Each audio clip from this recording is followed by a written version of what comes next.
Hello and welcome to the show. Rose-colored Classist here, and I have survived the drone attack in California. Now, I was freaking out, real scared, but it turns out the only drone I saw here in the Golden State was Gavin Newsom giving a speech.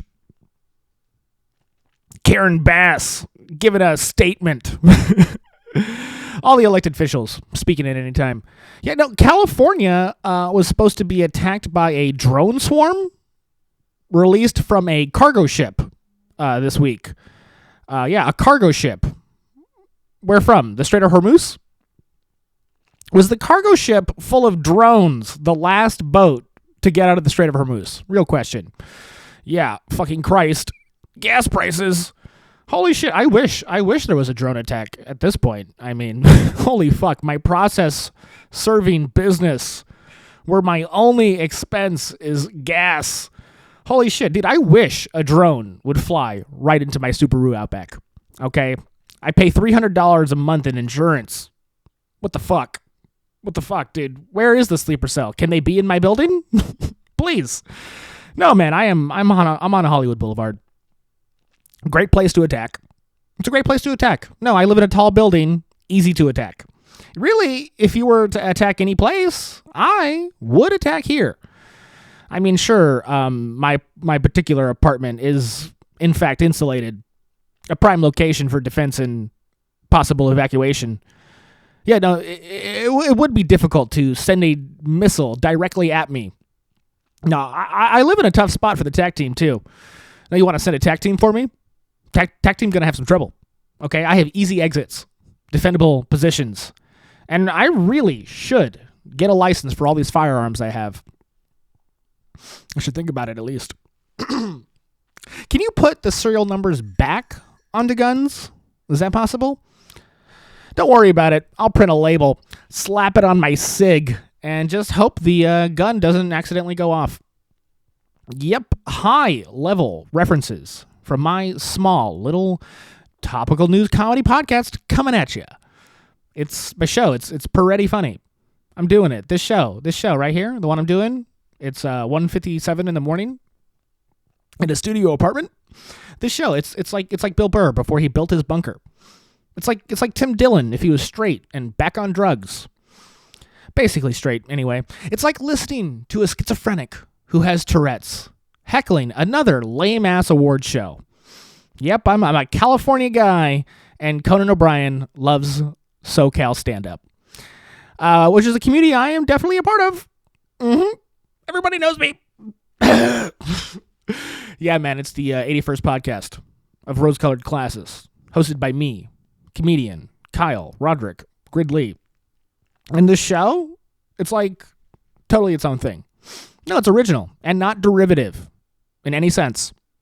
I mean, yes, as its host, I do only share the sentiments and ideas I see on my Instagram algorithm, but who doesn't? No.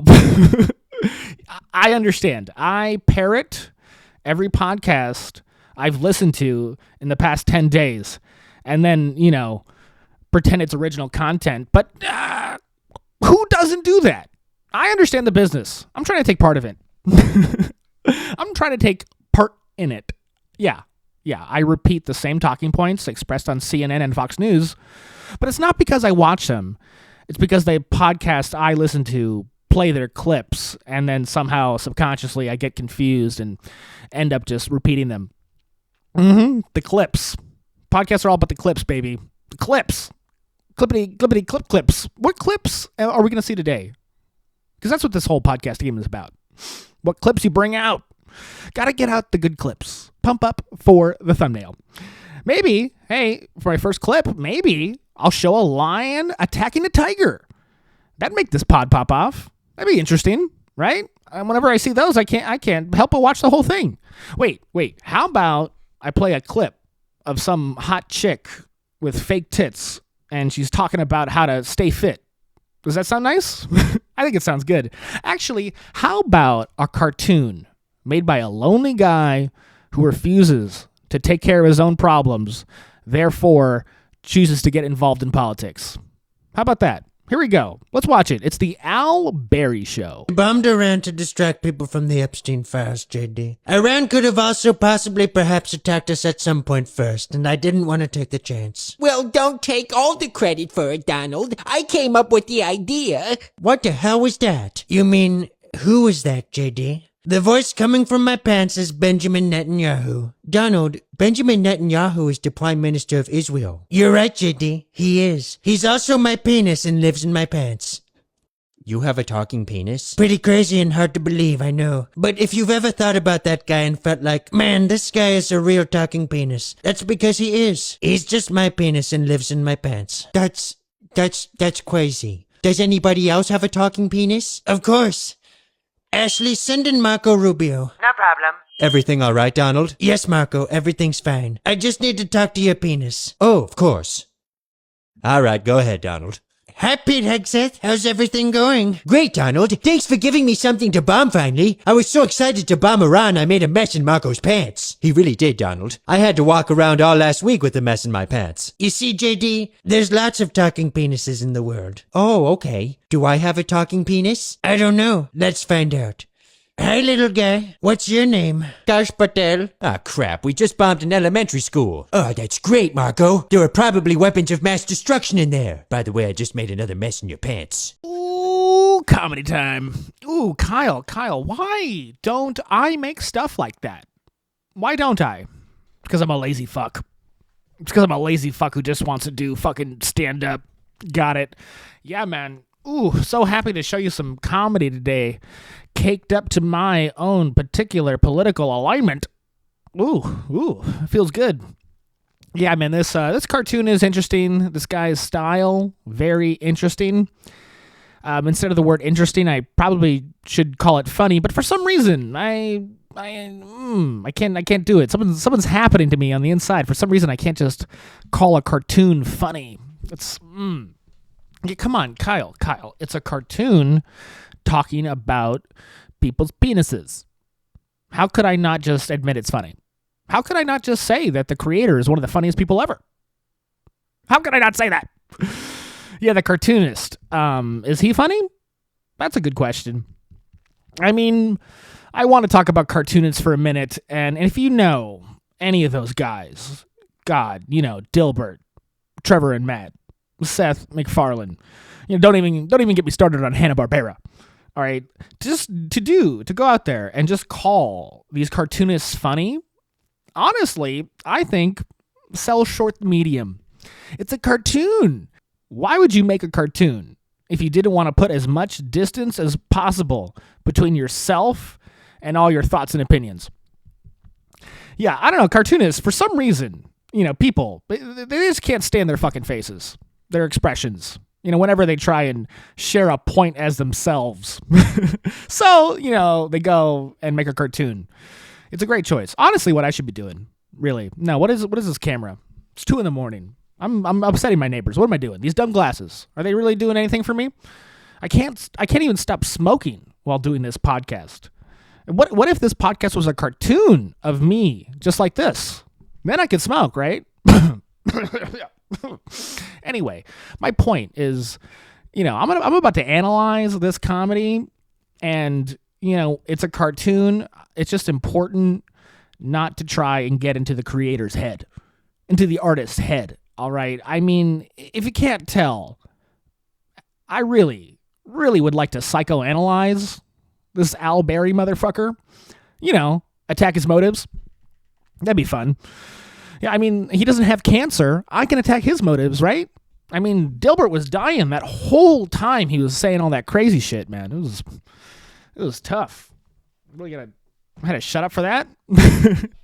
I mean, you look at his other content, and he's like one of those classic, anti-woke, really racist kind of guys. He's one of those people who only says the funniest things possible. Catch him on Rumble. Yeah, catch him on Rumble. He does actually drop the N-word there. Well, the characters do. It's like a cartoonist writing, voicing everything, but yeah, it's not him. It's not. Yeah, this cartoonist, obviously he's a blunt troll, which is a huge insult, and I mean it, by the way. And he needs this layer of a cartoon to contextualize his trite and glib point of view. You know, whatever point of view is the opposite of clever.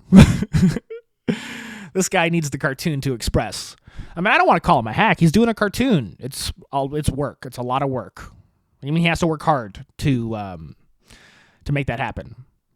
He has no talent. It doesn't take talent to do that. It's just work. I'm kidding. That's crazy. No, this guy makes a cartoon. He's obviously a hardworking, talented guy. Really, he should do stand-up. But right, this guy, he's been on a track. You know, he's been on the classic podcast track. You know, the anti-woke to the anti-war. And he's expressing these thoughts and feelings in his own awesome, incredible way. Really, I mean, let's talk about the art, the business, the reason for his success. I mean, his shit, way more popular than my shit. And it is comedy. We're both trying to do comedy. I mean, hey, let's give it a shot, right? I mean, this guy, he is really doing topical comedy. All right? And it's an old art. It's tough. I mean, I'm calling him hack, but it's a tough biz. Don't get me wrong. You know, we all miss the monologue. Everyone wants a Tonight Show monologue. No one's giving it to us. What? I mean, come on. We're looking at Bill Maher for that? We're looking for Bill Maher for the topical jokes? Come on. What? You want Kimmel's topical comedy? Is that even comedy? I mean, who's fucking left, right? I mean, we got the fucking chalk outlines of every amazing talk show host's dignity right there on the boardwalk. Right there on the sidewalk, everyone's stepping on it. All right, yeah, the corpses of show business just lying on the battlefield of propaganda. We have lost topical comedy. Ain't nobody left, son. Ain't nobody left. All right, Andrew Schultz, I mean, he had a sign of life. Maybe we thought he would give us the monologue, but nope. He was just doing that for a minute just to get his fucking profile up. No good. You know, we look at a guy like this. Is he our only avenue to handle these topical subjects in jest? These fucking, you know, weird balding podcasters and some dipshit who's not funnier than a fifth grader? I mean, where are we to get our source of topical news comedy? I mean, what? Do we really have to subscribe to Tim Dillon's Patreon? Is that what we have to do? Never. Never. You want to know where I'm getting my current fun comedy about topical issues from? You want to know where? Iran. Do you want to see this cartoon made by Iran? It's a fun one. I like it.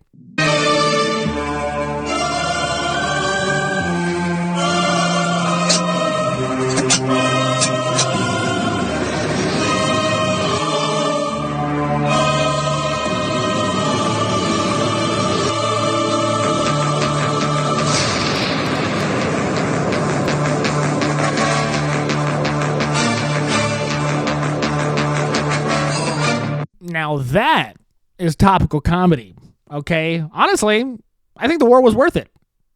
The war was worth it just to see that shit. This is what we're talking about here.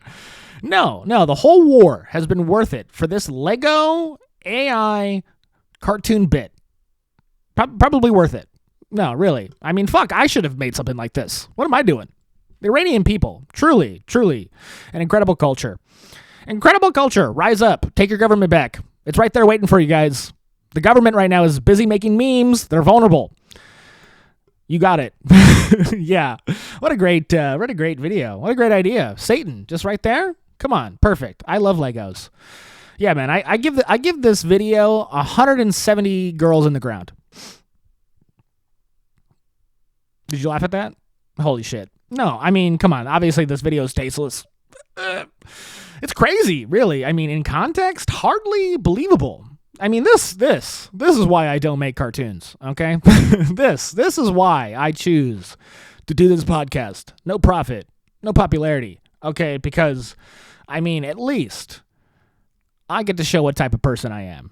Give you all the personality so you can, assess my perspective, contextualize my thoughts, maybe, let you see this, balding man with huge nipples, speak for a second and maybe, understand where the comedy is coming from. Okay, because while this Iranian guy who used AI, obviously hilarious, but I would like to know what he actually thinks and why. Yeah, and you'll never know because he's hiding behind the product. Same as that Al Berry guy. I mean, give us the topical comedy from someone we trust, really. And I think about it. It's interesting. I go back to, 2013 when I fucking, first, started trying to tell jokes. Think back to the ideology that I dedicated myself to having, building a worldview rooted in comedy, finding what's funny. I consider what I thought about the art. At least my first 5 years into it, and I had all these thoughts about, being original, not hiding behind some shiny video or some little fucking art piece, not trying to have some contrived formulaic approach. That's why that's what I thought was important. Why someone like me even, got in the game in the first place, so I can try and add something that other people aren't. But I look at these two cartoons, okay, and just in these modern times, I think there's a lot of value in doing something that people already know, already expect. Who doesn't know Legos? Use that to convey the message. I mean, using something people have seen, speaking in a way that someone can actually understand. There's a lot of value in that to show yourself as an honest broker. Okay, especially after so many people have proven not to be. My notion of presenting something in a way you haven't seen before, or talking in a way you haven't heard before, I mean, really, it's for the birds. Okay, I mean, we are in a time right now where we need to build coalitions. Okay, and to have some guy like me yipping, all right, going out there pushing the boundary. I mean, is that really what we need? Is that really what we need? I mean, honestly, I should have just be, reposting that Lego fucking video. That's what I should be doing. Really want to get my message across. But then again, I could be, taken in as a foreign spy. I mean, this is what I'm worried about. Okay, I'm worried about being taken in as a foreign spy and being some, trite hack, flash in the pan, no sustainability type of fucking comedian that people get bored of quickly. Oh, this guy, he only shares memes about Jeffrey Epstein. Well, know what he's about. Time to move on. But I'm struggling because I sense a lot of immediacy. We probably need to get people on board as fast as fucking possible. Okay? I mean, sure. Maybe I can fuck around for the people who want to fuck around, topical comedy all day. But, the shit we talk about in the news, every fucking podcast, Iran war, Epstein files, the fucking, practically omnipotent, interdimensional, ancient alien space gods, the fucking UFO videos. All right, I don't care at this point what I got to do to get someone to listen. I mean, really, I should probably try everything. Okay, get the AIs going, get the cartoon on. I mean, we're here. We're here. Every fucking nightmare I had about show business is the reality. Okay? Seriously, it is short-term fame for the long-term game. All right? Do anything to get the message out, the content out. I mean, here's a good question. Was this the first time you saw that Lego Iran meme? I mean, I'm showing it to you so I can joke about, the war being worth it. Is my point coming across? I mean, this is the question of the modern times. I mean, sure, I try and toe the line, reel it in, keep it short. Those are format jokes. Recently I had a reel get 250K views, 14K likes. All right, I got 20,000 views on another one. Am I proud of the things I made as an artist? No, absolutely not. Not even close. But I think about it. Think about what we all have to do here. And hey, if I got you to fucking hear this pod, I mean, hey, maybe we're in business. All right. Personally, I think 500 people seeing a reel of mine is genuinely worth all the hours and hours I put into it. I made a reel, got 600 views. You know how many hours I put into it? About 10. Don't even get me started. Let's be more efficient. But it is important. I mean, imagine 500 people listening to you in IRL. Okay? I mean, yeah, with the fucking content I'm making, we have to compromise. You really think that fucking Al Berry guy wants to be so simple? I mean, look, at this point, doing things I would consider, boring or rude, hack even, think we gotta. I mean, here we are. Like, I haven't hit it. I clearly haven't hit it. I gotta go try and hit it. Whatever it is, go find it. All right? Stop trying to make something new, you dummy. Okay? I gotta do what I can to get the message out. All right? I gotta act like a huge, desperate loser as soon as possible. Okay? I mean, if you really think about it, the only losers right now are the people not in the conversation. All right? If you're not in the conversation, you're nothing. Do some shit. Get in there, all right? Yeah, once you are in the conversation, you can stop being a desperate loser. I mean, you've won, but you got to get in there. All right, I'm not the fucking all publicity is good publicity guy, but it's worth embarrassing yourself. I really think. I mean, remember when Tim Dillon did all the Meghan McCain shit? That's why he's popular. I mean, come on, all those dumb fuck sketches. And now that he's in the conversation, he refuses to really do the work, and that's the point, okay? He's fucking out there getting clipped up by the fucking news, CNN interviews, all based off of some silly sketches that aren't even his real comedy, man. Yeah, dude, you got to get in there. I got to get in there. I got to make a meme about kids dying immediately. Immediately. What am I talking about here? I got to talk about some administration's representative's penis. Got to get in there. Can I talk about Ben Shapiro's penis? I wonder if he wears a yarmulke. That's not funny. We'll talk about that whole thing later. I mean, but first, what do I want to get to? I want to talk about somebody who made it into the conversation, this big conversation I'm talking about, and then fucks it all up. It's Mr. Michael Schoenberger, top-notch journalist. He was on the JRE, and really, Joe, the man who understands the lowest common denominator. You talk about embarrassing yourself, every fucking episode with this guy. He basically started this whole, big podcasting, big media, small independent media, which is now it. Yeah, he started that whole conversation. Truly. Hey, Joe Rogan, one of the best comedians of all time. I will defend that. I will, and you'd be surprised at how well I do defending that. Yes, Ro Jogan, he had Mr. Michael on the show, and he was doing great, was doing good, being original. I liked it, but then he shared his thoughts about Epstein, and whoa, okay, hey, sit back for a second. It's a 5-minute clip, all right, full context. I'll show it. I'll show you the whole thing. You can be mad at him with me. Okay, don't stop me. Here it is. I think what we see from the files, and I think Mike Benz has sort of pointed out the ways in which Epstein might have been a contractor or a financier or somebody hiding money for the intelligence community.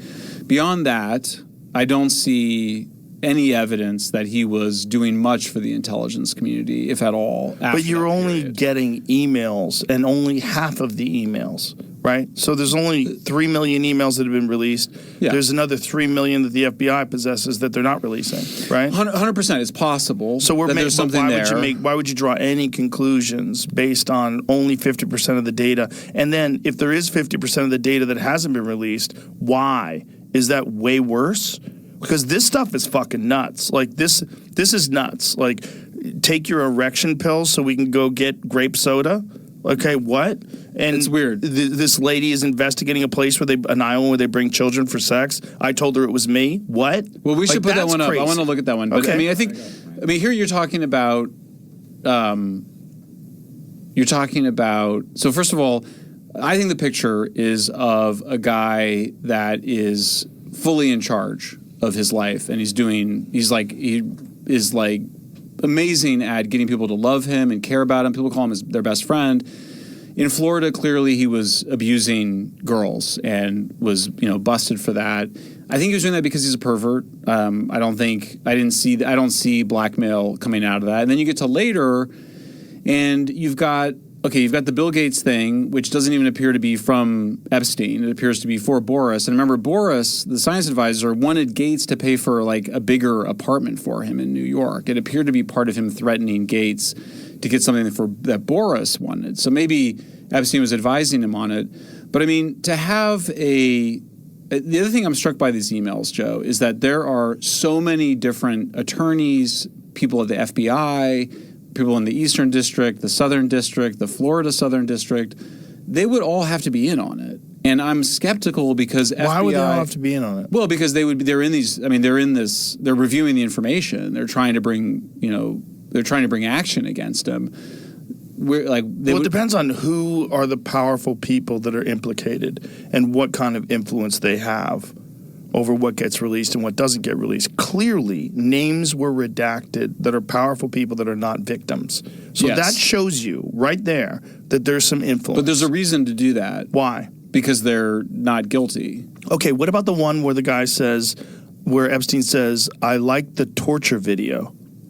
He probably did. I think someone did find the torture video. Why would you redact the name of the person who sent you a torture video if you're not trying to protect a powerful person? Yeah, that's the Sultan. Is that right? Okay, but someone had to just figure that out. I mean, look, the redactions are sloppy. But that's no. That's evidence that you're trying to protect a powerful person. Well, but they didn't, though, in a lot of cases. But they did right there. Yeah, I mean, the redactions, they were making them. I mean, it was like, but my understanding is that there was a lot of powerful people's names. Yeah, but I mean, look at, like, we're in the midst, literally the people that are being canceled for this, like Peter Attia, these people are like victims we're in the middle of a complete, moral panic. I mean, it's like Me Too version 2. I mean, people are having to leave boards. I mean, look, these are people I don't like. I'll just be honest. Like, if part of me hesitated because I don't like Larry Summers. I don't like Bill Gates. I don't care about Sarah Ferguson. I didn't say anything. Then they came for Peter Attia. It's a little bit like Peter Attia, he didn't do anything wrong, and he just lost his job with CBS, and he's sort of now they're under this cloud, and people go, oh, but he was in the hospital, and he was with Epstein, his wife was in the hospital. We don't what are we doing here? We're getting involved in Peter Attia's personal life, and so, but he has to get fired for that. I mean, it's gone way too far. Sarah Ferguson had to step down, even though she said, these people, I don't like them. These are not people I agree with or think their behavior is, but I don't see. So they're not guilty of crime. I don't. So They're not. They're not. They were all making a big deal out of Well, so first of all, let me just say, I'm glad they released the files. Tighten that thing down. You keep moving that thing around. Every time you do it bumps. It's like you've got a nervous tick. All right, thank God for Joe taking this guy to task. I mean, Joe with the pushback. Finally, Joe had all this pent up Cash Patel energy, stored up. I wonder if Cash Patel was in his pants. It came out, and I swear, dude, Michael. Every time you start trying to like this guy, he's all of a sudden, pulling out some fucking BS, right? I mean, this fucking, libtard socialist, right? Once a libtard socialist, always a fucking, San Francisco. That's that guy. Yeah, hey, what is Michael on about today? I mean, yesterday, a couple days ago. This is 8 episodes of the JRE ago. It's about 16 hours into the past. Just looking at the media. And, what is he doing? He's saying that Jeffrey Epstein wasn't doing that much for intelligence. He said there's probably no blackmail operation. He's saying Jeffrey Epstein was just a pervert. Here's the question, Michael. What was the temple about?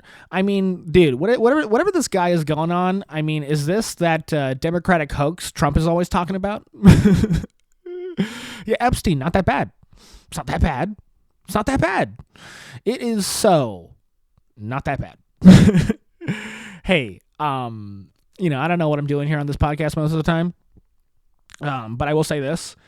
When it comes to Epstein, the people who knew Epstein, did business with him, who worked for the businesses that he's associated with, hey, if you are not assuming the worst, you are a complete fucking idiot.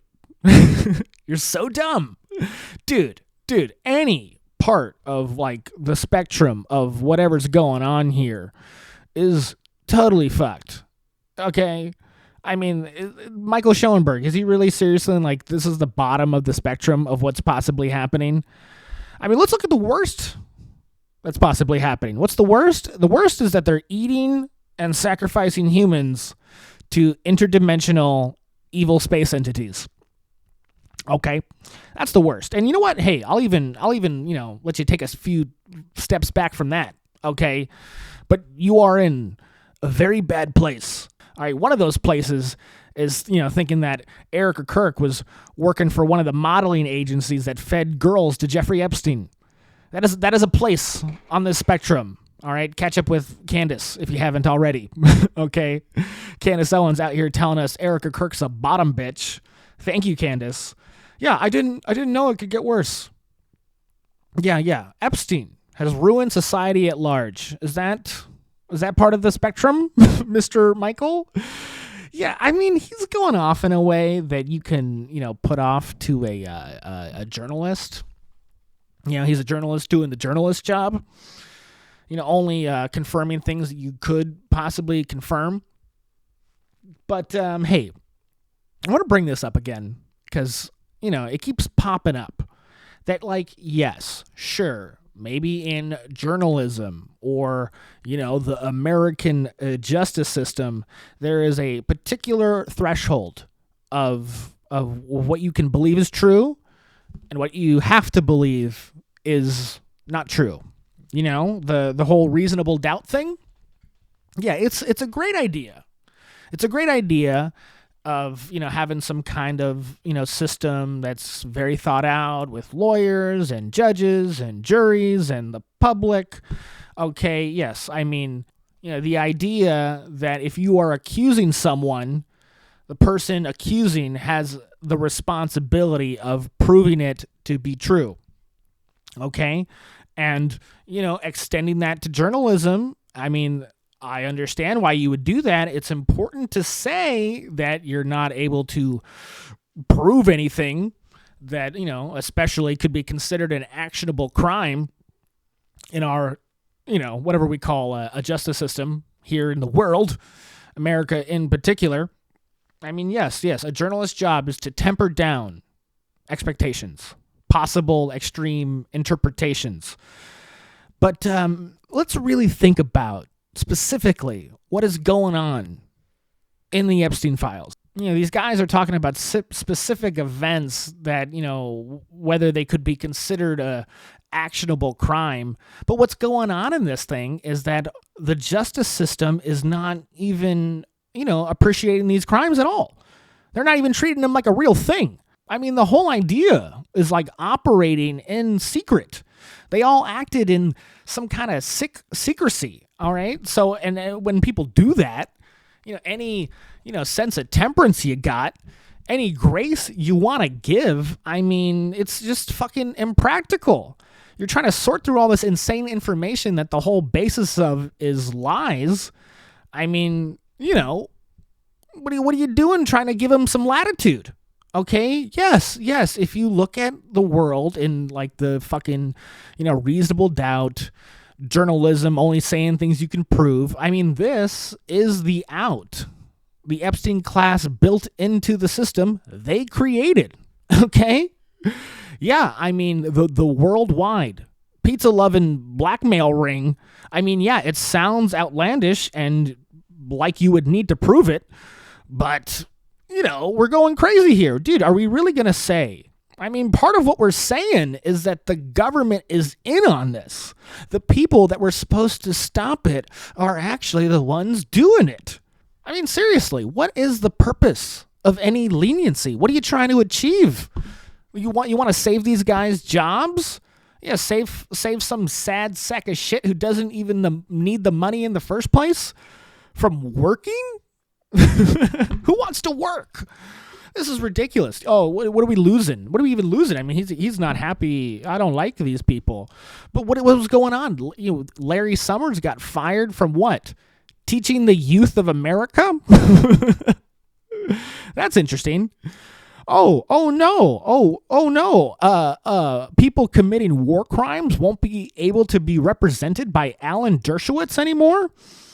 What a loss. What a big loss. We should do everything to prevent that. No, Alan's still in, by the way. Oh, and very sad. Very sad. A bald doctor can't do his shit podcast anymore.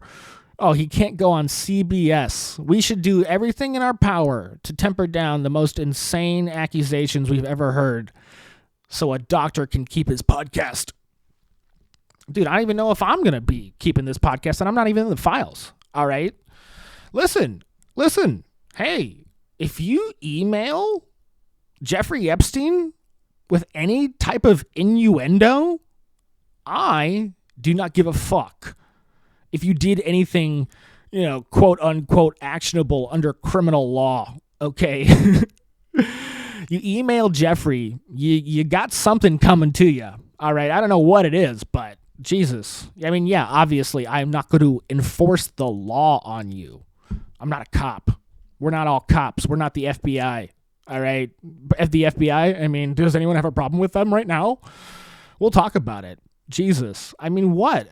Just a petty and pathetic premise, Michael. I mean, what's going on here? Yeah, they are not criminally liable for the things that they're doing. That's the problem? No, that's the problem. I mean, guys, for this whole files, the whole premise, I mean, instead of the law, okay, we have to look to other things, like maybe, general public opinion, all right? Our actual dollars that we're not spending on fucking, $18 gasoline. All right. I still have my vote, don't I? And if I don't have my vote, I at least have my attention. Okay. Yes. Never listen to Larry Summers again. I got that. I think I can at least do that. I mean, we sure as fuck shouldn't listen to Howard Lutnick. Jesus. Howard, did I talk about you last week? Oh, fucking Howard. Jesus. I mean, Michael. I mean, he's out there. If you listen to the whole clip, I played all of it. All right, this guy, Michael, he's trying to compare people getting fired because of their association with Jeffrey Epstein to the Me Too movement. All right, he's trying to compare that and the Me Too movement. Here's a question, Michael. How can you compare anything to a UCLA doctor emailing Epstein instructions about how to make babies suck harder? Can you compare that to anything you've heard before? What are you trying to compare it to? All right, how do you compare fucking, instructing Pizza Boy himself on something I can't even manage to repeat at this fucking moment, all right? You don't think that guy should be in jail for doing that? You don't think that's a crime? Okay, Michael. That's what a line. You're an incredible free speech activist. Because I mean, I thought I loved free speech, but even me, I'm having trouble with this one. Telling Jeffrey Epstein how to play fucking their mother, some baby's mother breathing so it could give a fucking physical response. This is insane. Michael, give me a break, dude. Give me a break. What did Peter Attia get in trouble for? I said it before. Peter Attia, he wants Jeffrey Epstein to live longer. That's what his emails are about. Jeffrey Epstein, I want to make you live longer. Sure, you can say that's what he said to everybody, but he also said something about how he can't tell anybody about their relationship. And is that not a crime? I guess it's not. But more on this comparison you're making, Michael. Really, no, let's pretend. For a second, let's just pretend that we can compare the Epstein files and the Me Too movement, all right? Let's do it. No, it's an accurate analogy. I'm working on it. I'm thinking about it. I think I can do this, all right? Let's do it, all right? Really, hey, what was the Me Too movement about? What is the reason I'm not dating anyone right now? What is it? The movement was about adult women getting sexually harassed in the workplace, specifically in, getting a promotion or getting a job at all. All right. And yes, it happened to, mostly actresses. vocations where literally the job is to be hot. The job is to be sexy and make people attracted to you. There were a lot of jobs like that, actually. And, you think it would come with the territory. But really the issue is that the fact, those jobs existed in the first place and women wanted them. And those jobs were, made by Jeffrey Epstein himself. Jeffrey Epstein and other couple weirdo bad guys. Yeah, they normalized something that shouldn't have been normalized. Yeah, and so, but they made jobs, and when you make jobs, people like those jobs. Girls, hot girls who don't want to really, do anything with their lives and just want to be hot for as long as possible and really milk it. You can respect that. And if you make jobs like that, you got to make them good jobs. Good jobs where people can, get treated right, save money, put some away for your kids. Jobs like bottle girls, women who do theater. Got to make those jobs good. Personal assistants. Those are the jobs that needed to be saved by the Me Too movement. All right, and you can see, and we needed it. All right, we needed the movement. I mean, from an economic perspective, if you don't use them to cheat on your wife, okay, I can understand. I mean, from a male perspective, I understand that thought. Why spend all the money to have a personal assistant if you're not just going to have hot, kinky sex with them? All right, I get that. I mean, yeah, how could you even afford that? As a male business owner, I, understand the logic. But the whole point was that if that was the job, you actually had to, include that in the title and not, trick them into accepting it and then all of a sudden revealing that the whole job was, doing anal. Yeah, it's a complicated issue. It was a complicated issue. I'm glad we talked about it. We figured it out. All right, that whole problem I'm talking about, we figured it out. All right. And yes, okay, I mean, Me Too was also about general assault of women in all forms of life. Okay, but that's always been wrong. All right? I mean, that Bill Cosby bullshit, always wrong. I mean, yes, taking all the cases serious as a culture, trying to activate law enforcement to take it seriously when it happens. But really it was about the job thing, which is exactly the comparison Michael Schoenberger is trying to make. So let's do it. Let's compare adult women getting sexually assaulted in exchange for a job and or promotion, and compare it to children getting kidnapped, taken to an island, and then used in satanic rituals to entertain the guy who owns all the software on the computers. Okay, I'm comparing it. Right now. Thinking about it. I'm working on it. Beep, beep. Buffering. Thinking about it. No, I'm thinking. It's a comparison. I'm really trying to just give Michael all the credit possible. Okay, you know what? Hey, you know what? I'll say this. It's on a continuum.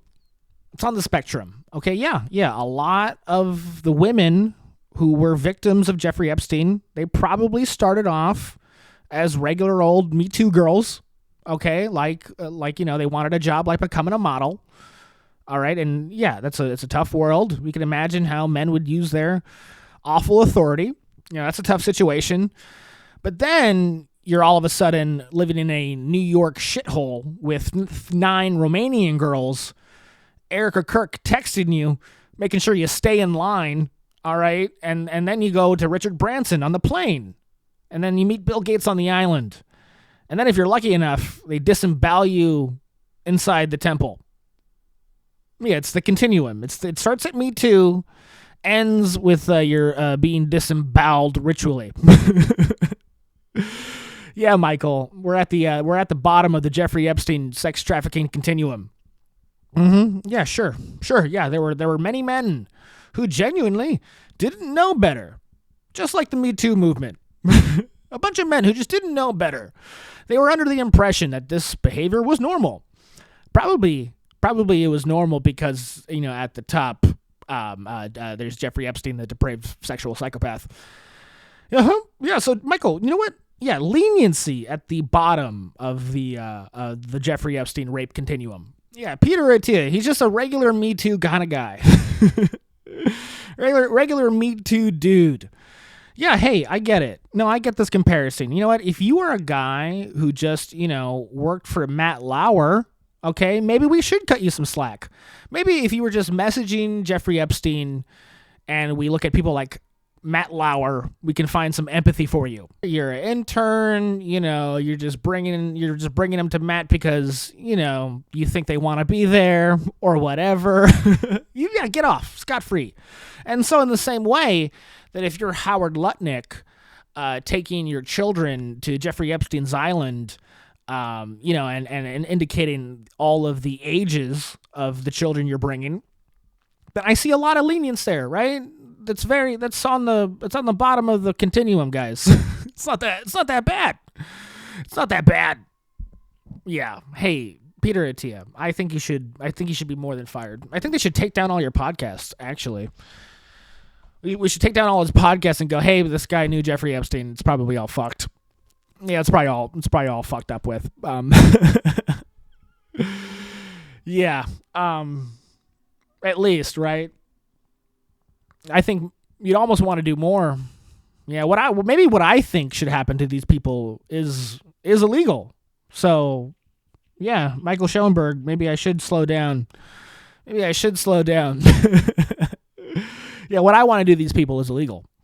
But hey, I would love to see some legislation. I'll tell you that. Yeah, but I'm gonna get it. The Epstein class got us down on lock. Man. We ain't going nowhere. We're in the headlock. They got us fucking pinned down. 1, 2, 3. Fucking gave us all the stone cold stunner. We're done. Ring the bell on us. The Epstein class right on top. Actually, I say that phrase, that Rose Shaka Khan phrase, our wonderful congressman inventing a meme. Good for him. Yeah, the Epstein class. I've actually been hearing that. I've been hearing from some people in town, an unnamed group of people in town, a group of people that I would not particularly like to fuck with at all. I mean, I'm a coward. Please don't hurt me. The people I'm talking about right now. Yeah, I mean, this podcast is screwed enough in the algorithm. Okay, I mean, what am I talking about here? Yeah, the Epstein class, the phrase, quote unquote, it's being called a racist slur against Jewish people right now. Has anyone else read that online? I'm imagining the stand-up crowd here. Has anyone mentioned that to you? Yeah, it's crazy. Is it a racist slur to call someone a billionaire PDF file? Is that a racist slur? I mean, how bad of a thing is it to be a billionaire pedophile? I mean, I'm looking around. Seems like a pretty cool thing to be. Those guys get it good. Good things happen to those people. I mean, ask yourself a question. Really, ask yourself one. You get $1 billion, but you have to eat pizza and grape soda all day. All right? I mean, think about it. Who's taking that deal? All right? I mean, how can you be racist towards a thing that is clearly a choice? You got to work for the $1 billion. You got to work to get them kids. How could the Epstein class be a racist slur at all? I mean, really? I mean, how many of them are there? Actually, what, like 10,000 of them? We're gonna be racist to 10,000 people? What's the point of that? All right, not all Jewish people are Jeffrey Epstein. We know that. Okay, the people who know Jeffrey Epstein, they're all different races anyway. All right, we got people in Norway all up in this shit. I mean, what race is Hillary Clinton? Does anyone know that? What race is that fucking Gulf State shipping sultan? I wonder. Yeah. Not all Jewish people are Jeffrey Epstein. Obviously. Yeah. Who is saying that? Really? I don't know. I wouldn't know. I mean, if anything, Jeffrey Epstein was like the best billionaire pedophile, which I guess, it's more of that exceptionalism everyone's always talking about, like black people in the NBA. The Jews are just the best at everything. What are you going to do? They're the best at this particular thing, like a lot of other things. All right. I'm a stand-up comedian. I know all Jewish people are funnier than me. I'm happy about it. I like it. Black people are funnier than me too. All right. And Irish people. Yeah, black people are funnier than me too. But anyway, I really want to tackle this whole like fucking conflation of Epstein and Israel and the fucking race stuff. I mean, what are we talking about here? I am a perfectly fair-skinned Latino man. Es la verdad. Okay? This is my moment to shine. All right, people are being racist. I'm a Latino. I got to speak up, okay? And they're being racist about Jewish people? We're saying things are racist about them? That's crazy. No. Latinos have barely anything to do with Jewish people. I'm in it. We're going to attack it. I love talking about race. Classist, racism. It's all the same thing. Am I right? Right. So, I am going to play Tucker Carlson right now. We're going to do it. Yeah, for me, this podcast, it's either Candace or Tucker. You know, we make choices here, okay? I mean, come on. And I gotta take Tucker. And I gotta play Tucker before he gets taken to the black site. All right? You hear about what the CIA wants to do with this guy? I gotta play Tucker. I gotta play Tucker before they put him on the black site. Because you know how much he hates things that are black. Yeah, the CIA is gonna arrest Tucker. Anyone here? What's going on with that? Can the CIA even arrest people? That's my question. You know, I thought they could only put a bag over people's heads and take them to international waters. Whatever. Anyway, I'm going to play Tucker Carlson, and it's actually not Tucker Carlson talking. It's the guy he's interviewing. He does that sometimes.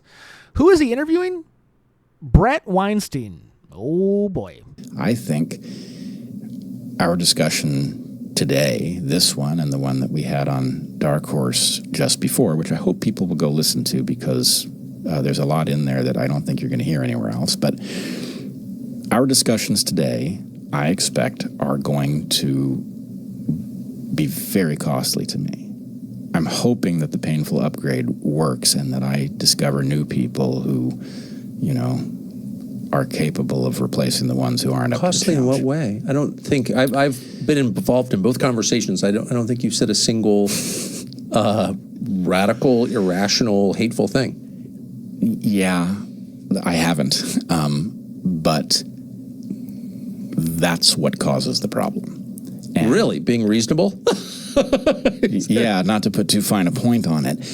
But let's put it this way. If I'm frank about what the pattern really is, there are lots of people who are perfectly decent and reasonable across the board to a point. And then you get to their issue, and they will absolutely turn on you for doing the exact same thing that they loved you for the last time. And I never knew anybody had issues like that up until COVID. Well, Trump, really. Yeah, Trump and COVID both do it. But, you know, the woke stuff, if you were, embedded in the liberal world as I was, it functioned the same way. So what do you think you said in the course of our conversations that crosses some people's line? I think that I am acting out of the very high quality moral training that I got inside a Jewish home. I think I'm doing the job that I am supposed to be doing. Yeah. But many who are aligned with the Israeli regime at this moment view what I am saying as traitorous. I've been accused of all kinds of vile things, including, ironically enough, trying to save my own hide by switching teams, which is preposterous because... Someone said that to you out loud? People have said a lot of things. That's a very low blow. The lowest, and it came from very close quarters. Actually? Yes. So... that's the world I'm living in, and I will tell you, maybe I'm nuts, and the actual peril to my life that I feel for speaking my mind on this topic is not the result of an actual threat. But I feel a threat. I am speaking in spite of it because I think it's the right thing to do. Really? You do feel a threat? Yes. You can feel threats. That's a real thing. Well, let me just flesh that out because I think to a lot of people, especially people who don't follow me or know me well, that may seem like, oh, come on, Brett. You think anybody's paying attention to you? You really think you're that important? I think it's not the size of my audience. I don't think the size of my audience is enough to create that problem. The size of your audience is, and here I am, so there's that. But It is the fact that I try very hard to be reasonable, that I am Jewish, and therefore trying to be reasonable, coming out somewhere where most Jews are not at the moment, is striking. In other words, maybe if I'm saying, hey, I don't think what we're doing is in the interest of the Israeli people, I don't think it's in the interest of diaspora Jews, I think it is creating the conditions that do result in pogroms and genocides. Definitely. If I say all those things, and I'm not hot-headed, that counts. And it potentially gets people's attention who are otherwise not totally going right. to pay attention to it. So I think that will be perceived as very threatening to some people I don't trust at all. And Who are they? Well, whatever the forces are that just pushed us into a war, either the strange timing or pushed us into a war outright, those people have interests of a scale I can't even conceive of. No, it's true. Ooh, what a clip. I implore you again just to listen to this podcast at 2 times speed, okay? I mean, I just played a 5-minute clip. Please, do this favor to yourself. How else could you consume my content? Really, think about it. You got time for this shit? No. Play me at least at 1.8. All right, just do it for yourself, okay? Right on. All right. Hey, Brett Weinstein. Anybody know that guy? Who listens to this and knows Brett Weinstein? Yeah. Brett, saying something a lot of people need to hear right now, no matter how droll and labored it is. Yeah, Brett Weinstein, this guy, does a lot of talking. And he tells us he's only talking is because, he got browbeaten out of academia, which explains why he is such a hassle to listen to. Boring. Oh, boring guy. Boring. This evolutionary biologist. Really, I mean, he is supposed to be talking to a bunch of fucking, unfucked virgin fucks. Some weirdo 20-year-olds interested in evolutionary biology. Yeah, those creepy perverts. Those creepy perverts, too weird to mate, have to study it scientifically. How do you reproduce? Yeah, those guys, they need answers. And Brett Weinstein, fucking lead creep. Lead weirdo, okay? I swear to God, this guy, not to attack him too much, he's saying something I agree with, okay? But he's on every fucking podcast out there at all times, and he fucking bores me. I mean, between him and the twin, okay, like fucking Christ. Those psych experiments. Yeah, him and his twin, fucking Eric. Okay, I don't know what's going on with them. I think they're doing these one of those weird lifelong twin studies. You know what I'm talking about? Like from birth, the scientists are always studying and comparing them and trying to get some fucking true divination with a actual control group or whatever. I think the experiment is how to be as knowledgeable about interesting things and equally as boring to listen to about them. All right? And how effective that is in information retention to the listener. Brett is turned up to about a 6. Okay, Eric is turned up to a 9, and they're just fucking riding it out. All right, they'll die. We'll see the results later. Okay, it'll really shed a light on this whole industry, I tell you. Yeah. Turns out it is more important to be fun than right. Okay, weird. But Brett, let me just say this. Just no matter what his particular opinion is here, all right, the important part is not what he actually thinks about, the U.S. and Israel and, fighting Iran, okay? Especially since I share his point of view, all right? Hold on, someone's knocking. Hold on, what? I just got a text. Langley, Virginia. It's weird. Anyway, well, hold on. The Contras, that's the same guys? Right, the point of what he's saying, which is so powerful, so relatable, so necessary, is his point about talking about these tough issues in a calm and effective manner. All right? I mean, that's that lesson all of us need to take. All right? You can have your opinion, but if you can't communicate it in a calm and effective manner, then what are you going to change? I mean, it's a threat when people do it. I mean, most people are hot.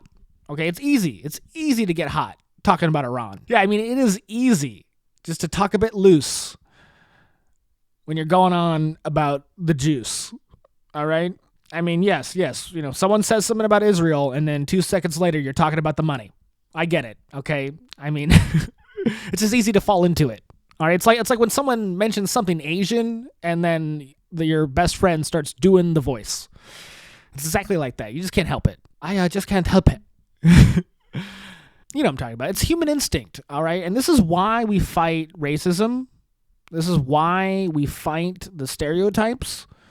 Okay, because it's so important to be calm in these tough times. All right, and you want to jump to a conclusion and call something racist, and it probably is, but you just gotta step back one. You just gotta be calm, gotta be effective. I mean, hey, Tucker Carlson, please say what I'm trying to say. Say it for me, baby. I'm not for Iran, okay? Like, stop. I just don't think it's good for the United States, and I've said that many, many times.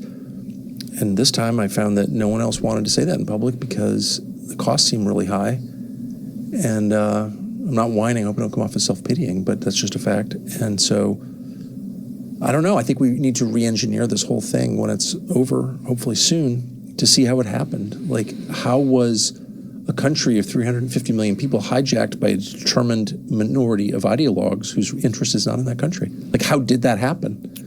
And I don't think it's a matter of like stoking conspiracy theories against the Jews or anything like that. In fact, I don't want that at all. In fact, one of the reasons I want full disclosure is so everyone can settle down and stop muttering darkly.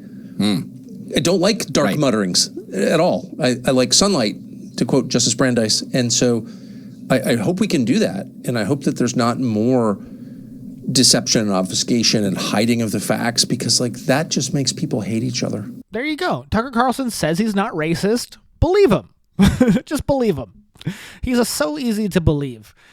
And I really want to take care of this right now. All right. I mean, this weird conflation of Epstein and Israel and race, it's just, we're not doing it. Okay, I mean, this whole, like, conflating race with your nationality, isn't that old, like, crazy Nazi bullshit that everyone's always railing against? Okay, like, yeah, if I'm critical of the United States, I mean, it doesn't mean I'm racist towards Americans, obviously. I mean, being racist towards an American, does that even make sense? I mean, what's there even to be racist about when we talk about the fucking nation state? I mean, yeah, you can go ahead and say, you want a France for the French, or an England for the English, or, a Gulf state for the golfers, or whatever. Russia for Russians, Chinese for China. Okay, yeah, the fucking, it's all the rage to do the ethno-state. But, like, whatever America is about, isn't it the opposite? All right? Like, whatever fucking, like, liberal ideas America had in the 60s, 70s, and 90s, I mean, we agreed on it, and we're not having some weirdo ethno-state. Americans, we're not doing that. Okay, and even if we did want to do that, like some people sometimes do, I think they understand it's too big of a mess here. It's not going to go well. You can't have an ethno-state in America. It's not going to work. All right, talking to you, Nick Fuentes. Fuentes, talking to you.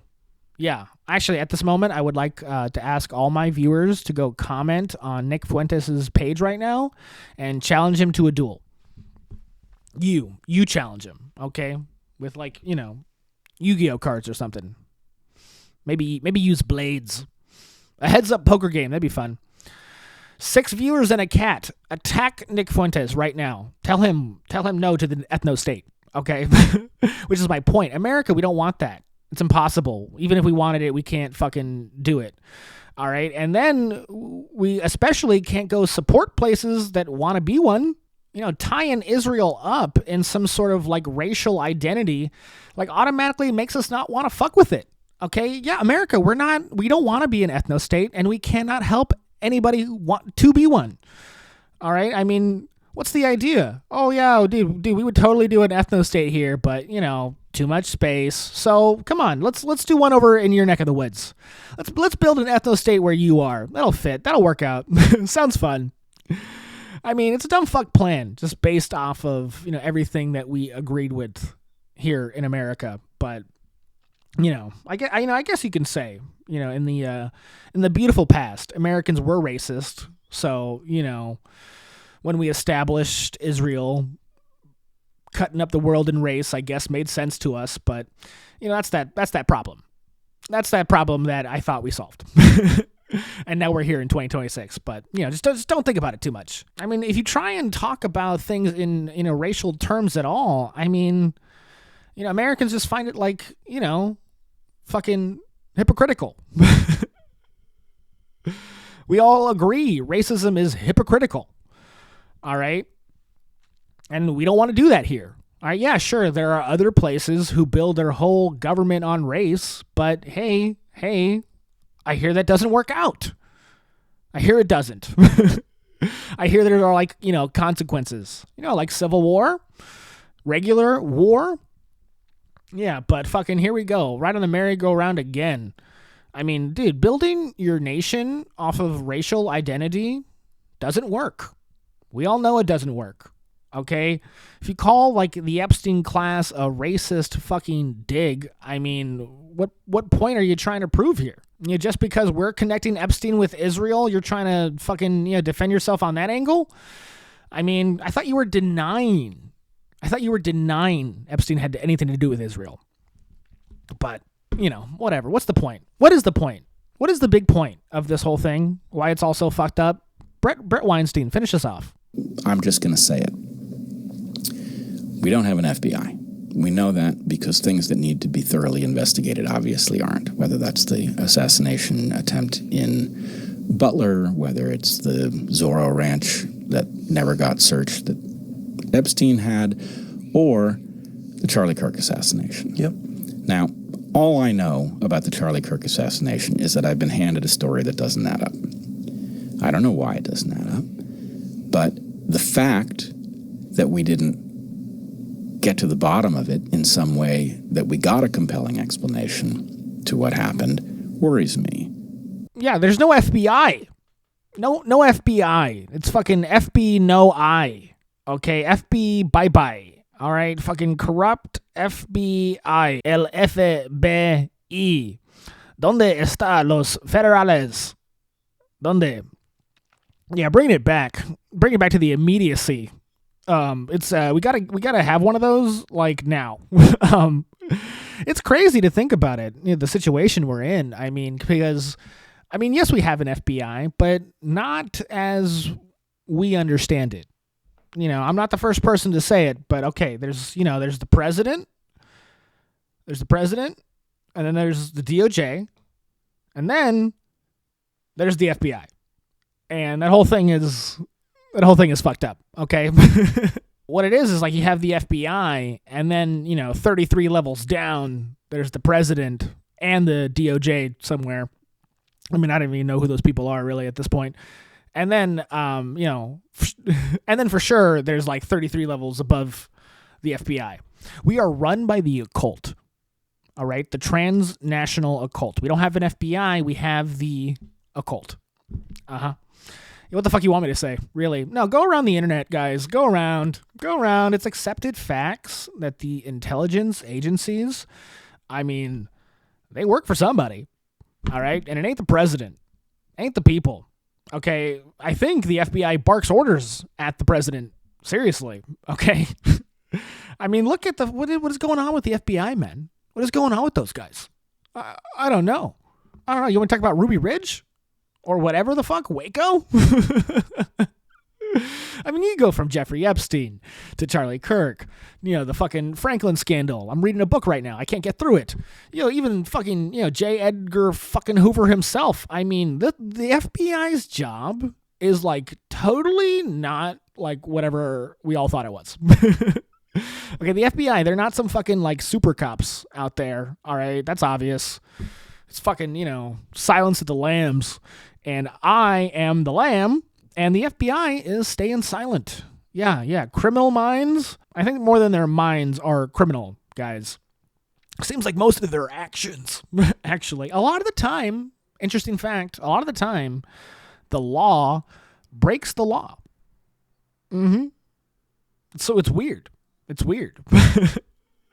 Yeah, they and even when they fucking, get the guy or whatever, they have them fucking, plead out before they ever see a judge. A judge who, I wonder if he's of the purest heart and intention. I wonder where he got the robes. He's in the occult. All judges are in the occult, and they wear the robes in the ceremonies. All right? Dude, whatever's going on, man, whatever's going on, dude, to fight this, it seems like you would have to, take on the FBI and the CIA, Homeland, NSA, Army, Navy, DARPA, definitely DARPA. Okay, I mean, hey, I don't know if it's obvious, but we got some kind of weirdo military dictatorship going on. Okay, and it's steaming right now. All right, the machine is steaming. It's like fucking one of those fucking plates that come out sizzling. What do they call them? Fajitas? I've been speaking Spanish. I don't even know what a fajita is. I mean, Jesus Christ, guys. Jesus Christ. I mean, we can yap all day about justice and truth. But, we look at the particular issue, and it's like the FBI won't even, what's going, do they do it? I don't think they do it. Someone needs to do it. What is going on? I mean, hey, we all want a president to go and, take control, assert dominance over the agency that's supposed to be theirs. But, understand, what we're really asking and the type of guy we would really need to do that. I mean, seriously, I think that's one of the main reasons Trump is in there in the first place. In the second place, it was to be the guy to take on the intelligence agencies. And turns out that didn't do it. He didn't want to do it. Brother rolled over like a bad mobster. He flipped his shit real quick. Holy shit. I mean, God, dude, the FBI, we don't got one. It's fucking doing some crazy stuff. I have to be afraid of them. What kind of tech team? I thought I was going to get the Iranian tech team in here. I mean, Jesus Christ, how? How is anyone ever going to accumulate enough resources to take these people on? I mean, dude, I want the FBI to be my friends. I want to work with the CIA. Sounds cool. But it's like those people are the Jeffrey Epstein motherfuckers in the first place. And by golly, that's a pickle. Oh no. What's going on with my neck? I feel my neck's getting hot. No exit wound. Where is it? Oh. I mean, what can I say, man? What can I say? It's just to realize that the FBI are not the good guys. The CIA aren't the good guys. I mean, I'm pretty sure they were presenting themselves as the good guys. And, the point we're at here today is it seems unfair. It seems unfair that they were doing that. I mean, come on. What do I do? Do I go around and tell everyone? Yeah, this is what we do. The immediacy. Got to do it right now. Yeah, got to tell everyone right now that the FBI are not good guys. Yeah. We're all going to get it, baby. We're all going to get it. I mean, dude, were they ever good? I mean, where are all the CIA agents that even liked their job? Where are those people? I mean, you got that fucking Bustamante everyday spy guy, what's he doing? He's just seems like he's just trying to cash in. He says he's leaving. I don't even know if you're following his career. I like that, Kierkegaard guy, that Kookaburoo, white guy, glasses, but the CIA, they put him in prison for 10 years. So what's going on with that? He's not happy. I listen to Sean Ryan sometimes. He's a CIA guy, actually, and holy fuck, dude, he is so not happy. He brought another CIA guy who fucking, he got the discombobulator on him. All right, he was out there having Havana, bleeding out his fucking eyes. I mean, dude, seriously, where are the good guys? Where are they? Am I looking in the fucking camera, hoping for one? I mean, at this point, everybody, hey, get on the gun range, baby. Buy the bulletproof vest, all right? Run for Congress, expect bullets to fly. Seriously, no, get on the gun range. I'm serious about that. Get on the range. Okay, learn jujitsu immediately. Learn jujitsu. Wait for someone brave enough to run for president, and then put your body in front of them at all times. Yeah, man. I'm serious. No, I'm offering a serious solution to a very serious problem. And that's the pod. Thank you very much. Yeah, man, we did it. Was it funny? I'm doing it. We're saying it. You know what it's about. And I'm doing it. March 27th, big stand-up date in Silver Lake. It's a great comedy show with all the people you know. You should go. Check it out. Mount Moore Comedy. I'll be doing a nice set. People will be getting checked for guns upon entry. Serious about that. And yeah, I'm pretty scared. I'm pretty scared. Pretty scared. I mean, at least the Iranians, right? No? I would, dude, for this set, I would love to do some Iran, Jeffrey Epstein bits, talk about Jeffy Epi a little bit, but, I mean, you've already seen it on the pod, so what's the point? Yeah, I've actually been doing some of the material I've done on this podcast in, out there up on stage, and it's been rough. It's been rough. Yeah. Maybe I should take that as a lesson about how ineffective I am as a podcast host, but never. No, never. Okay, like, subscribe, comment, ring my bell, follow me home, share my shit, heart, thumbs up, emoticon. All right, get out of here, you rascal. What are you doing? Go prepare your home to be invaded by Iranian agents. Okay? Fucking lock your apartment right now. Look at the windows. Can someone enter?